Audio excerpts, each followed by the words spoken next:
Halloween Ends is a 2022 horror film directed by David Gordon Green and is a sequel to the 1978 slasher classic Halloween, in addition to Halloween 2018 and last year's Halloween Kills. I would like to talk about the plot of the film, but I feel like as soon as I do, I'm going to dip into spoilers, so I'm not going to talk about spoilers just yet.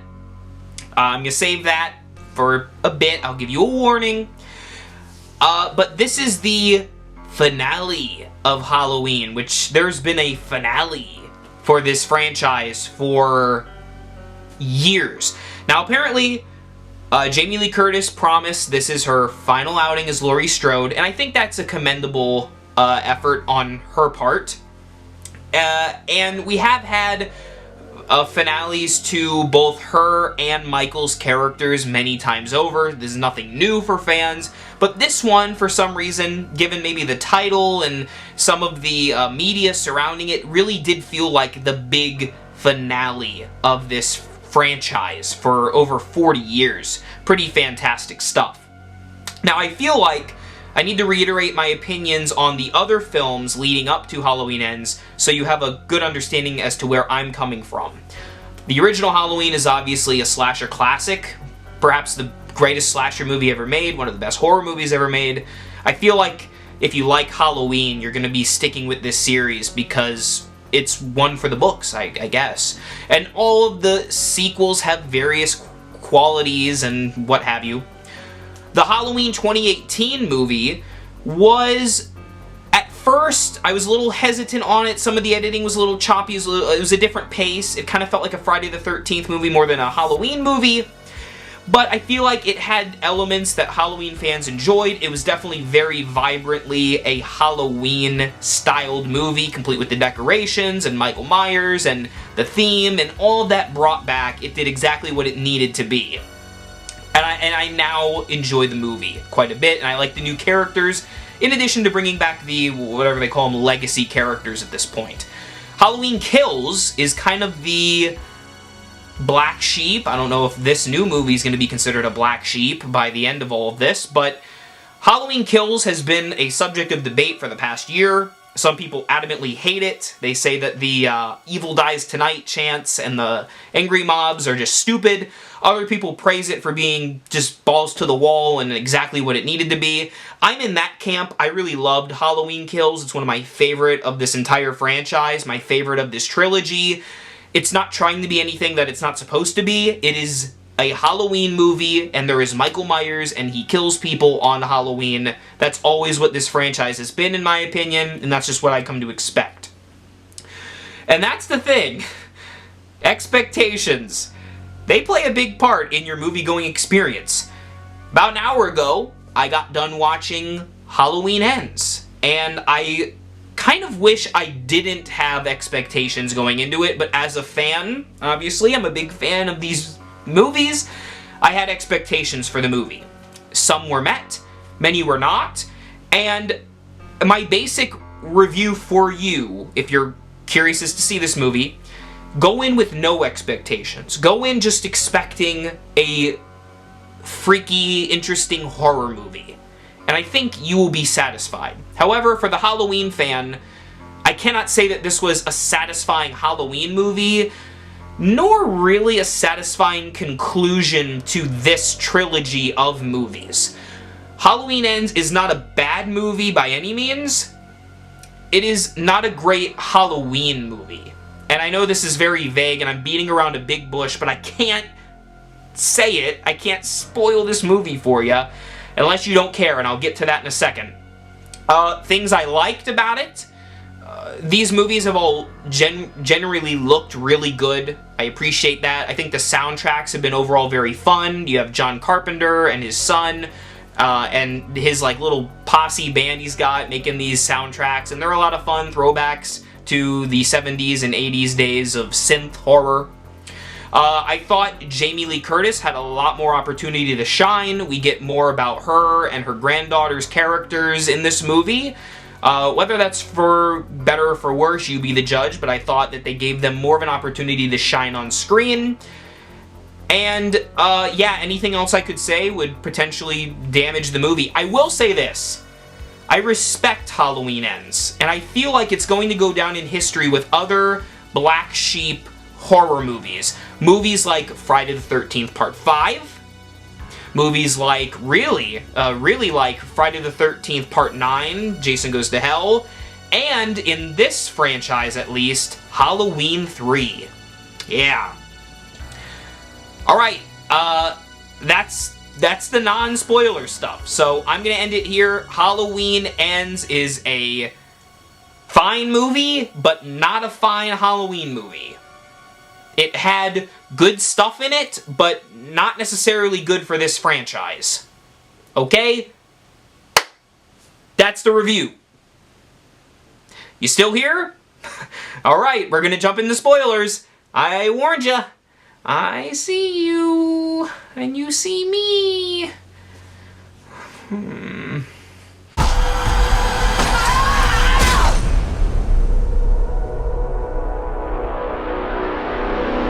Halloween Ends, very similarly to Halloween 3, barely features Michael Myers. And when I say Michael Myers, I'm not referring to the shape of evil, not referring to the mask, I'm referring to the actual Michael Myers, the guy, like the dude. Because the mask is in the movie, and the idea of evil and the shape of evil is in the movie, but Michael Myers himself is not in this movie that much. That may be a bad or good thing, depending on how you viewed Halloween Kills, how you view this entire franchise. I feel like this movie, also, like Halloween Kills, is going to really split the fan base. I have a feeling that a lot of fans are going to be disappointed. I feel like some are going to be like, that was subversive, I liked it. And I feel like critics overall are going to go, yeah, it was pretty good, it had some interesting themes in it. And that's the name of the game here. Themes. This movie tackles a great many themes, to me. And it does so in a very intriguing way. The setup is Michael Myers has gone into hiding since the events of Halloween Kills and Halloween. They take place on the same night, the same Halloween. We fast forward to 2019, where a babysitter babysits a young boy, and something mysteriously and tragically happens and the boy dies. And we're not sure if the babysitter killed him. We're not sure if the kid fell on accident. We are led to assume that it was an accident. And the movie follows this babysitter character by the name of Corey and his relationship with evil and how evil is corrupting him and basically turning him into a killer. Turning him into Michael Myers. He is also dating, throughout the movie, the granddaughter of Laurie Strode, and she notices the evil inside of him. So when I was talking about that big spoiler that I couldn't talk about, it is Corey, the character, and kind of a big part of this final chunk. Now, the actor playing Corey, I think, did a good job. I think his entire character progression was pretty interesting in this movie. Had that story been its own movie, like not called Halloween Ends, called something totally different, I feel like I would have a lot more of a positive praise regarding it, and I still do. Again, I'm not saying this movie was bad. What I'm saying is, Halloween fans are going into this movie to see the final confrontation for Laurie and Michael, and we get that at the end of this movie. We get Michael Myers, the actual guy, and Laurie Strode duking it out for one scene. But there wasn't much of a build-up to it. He just shows up and they break into a fight and it ends. Hence, Halloween Ends. Now, you're in the spoiler section. Does Michael Myers die? Yes, he dies. He's died several times, but this time they really get him. They grind him up. But you never know. Maybe it was a wrong guy, like in Halloween H2O, Halloween Resurrection. We don't really know.